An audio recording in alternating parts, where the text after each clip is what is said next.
Hello there, how are you? I'm Jason Harborough, I'm the Managing Director of the Surrey Sports Park, and we thought that we would bring you down to site today because it's all right looking at pictures and artist impressions, but you really can't get the scope and the size of this fantastic facility without coming down. And I'm delighted to say that with me today is Professor Steve Baker. He's here as the man in charge of the project. Steve, how are you? I'm very well, thanks. Now Steve, it seems to be going well. Lots going on behind us. Tell us a little bit about the park and the site itself. Okay, well this sports complex is about 120,000 square feet. It's a £35 million project, and it's right on the in the centre of the big Manor Park development of the new campus of the university. We've already built residences, we're building more residences, and we've already completed over here the sports terrace as well. So it's just part of the new development of the university. People talk about the building which is behind us, and we'll go in there in a few moments' time, but these fantastic grass pitches as well, these really are Premier League standard, aren't they? Yeah, these really are the best, probably about the best pitches that you can build, and I think we've spent about £1.5 million.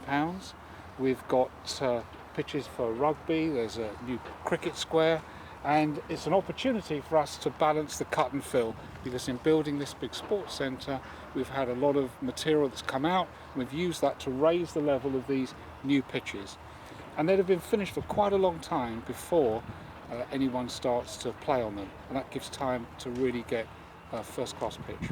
Talked about location and the association with the Manor Park accommodation.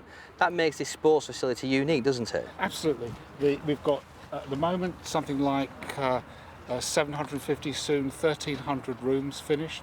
We've just started another 300, a short walk from the residences over to the sports complex, and with the social facilities it should be great for the students and staff living over here. Fantastic, Steve. Right, okay, so that's the introduction. You can see the building behind you. Let's go inside and have a look.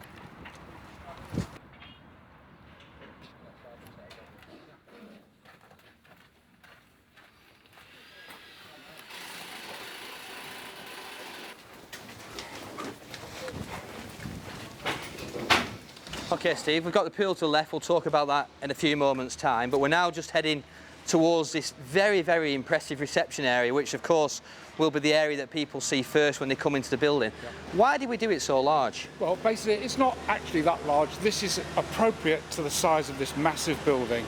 It's likely that we could be having very large numbers of people when you have teams coming. We've got turnstiles for the control of people.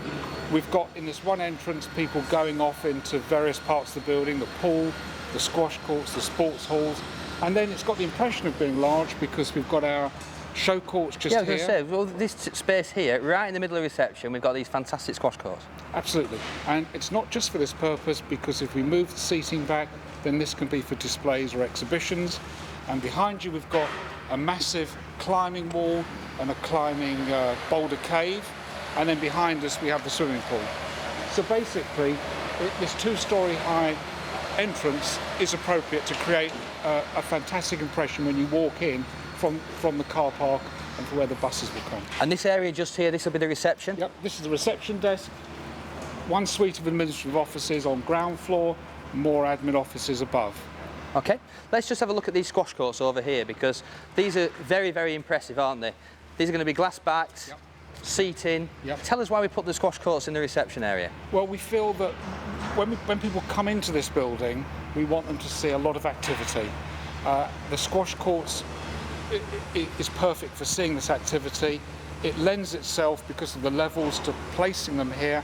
We're going to have retractable seating for about 200 people, and behind me we have the pool, and then we have the climbing wall. So it's just to create an impression of a lot going on.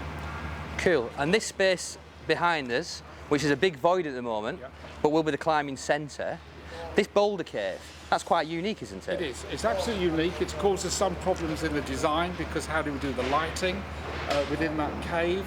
But I think we've solved the problems, and I think it will be another fantastic facility for our staff and students. Okay, that's the reception, the squash and the climbing centre. Let's go and have a look at the pool. Okay, Steve, we've left reception and we've come to this really magnificent part of the building, the 50-metre swimming pool, the first of its type in Surrey, which is open to the public. Tell us a bit about this. This is where all the money's gone, isn't it? Absolutely. A big part of this of the project is the pool. We've got a fabulous design. We've got the superb timber beams which are supporting the roof and a curved feature roof as well. It's actually more than 50 metres long. It's 51.2 metres long, right, because we have a moving boom, so the pool can be split into two individual pools, right, for different functions, and we have a floating floor, so we can reduce the depth from 2 metres right to a very shallow depth, so learners and other people can use the pool.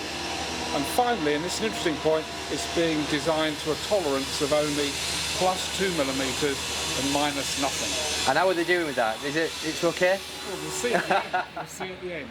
What we can see in there, of course, at the moment is they're checking for leaks. So they've filled it up with water, the concrete slab, and they're checking for leaks, and then they'll tile it, will they? Absolutely. The concrete pool has now been completed. We're looking at the reinforced concrete pool, and the concrete itself is the waterproofing. So they've now filled it up, they're now letting the water out to make sure there's no leaks, and once that's been checked, they'll then start the tiling.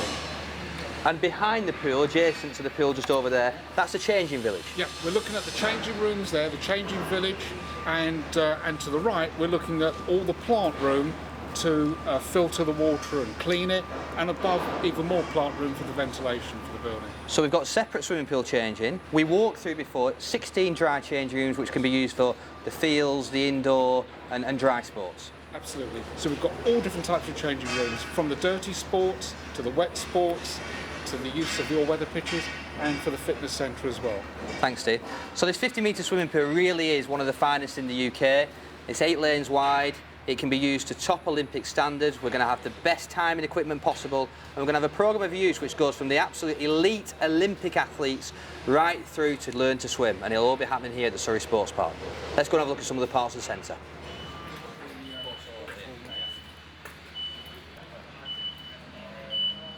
Okay, here we are in the sports hall at the Surrey Sports Park, and this is massive, Steve. Absolutely. We've got, as you rightly said, we've got 2 sports halls. This is the large one, and then we have another one behind us, and it has a timber sprung floor, and we've designed this for pretty much all sports, as you know, and we've designed them for either international or regional standard, depending on what type of sport. The height of this sports hall's been dictated by the needs of trampolining and basketball. And then behind us here is where we're going to have something over 750 seats. Yep. And you look above there, behind the glazing, into the fitness suite.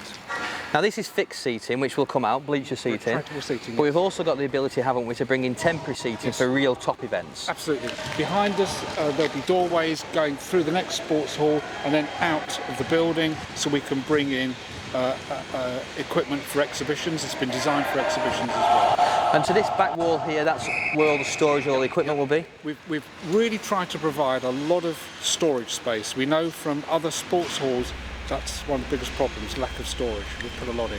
And it's multi-purpose, like you say, all the major indoor sports. Yeah. There's going to be a net, isn't there, to go through the centre? Yes, there is. Netting in there, and basketball, 3 different courts in here. Yeah, absolutely, absolutely. Brilliant. Let's go and have a look through this side then. This is the smaller of the 2 halls, but this sports hall as well is equally equipped to the larger one. Absolutely. The intention is you can have the variety, different sporting events going on at the same time. So we've got greater flexibility. Now, through that's going to be a door, obviously, but through that door over there, we've got a couple of tennis courts. Yeah, we've got our show courts, our finest courts, and then beyond that we have planning permission for a racket centre, indoor tennis centre for a later date.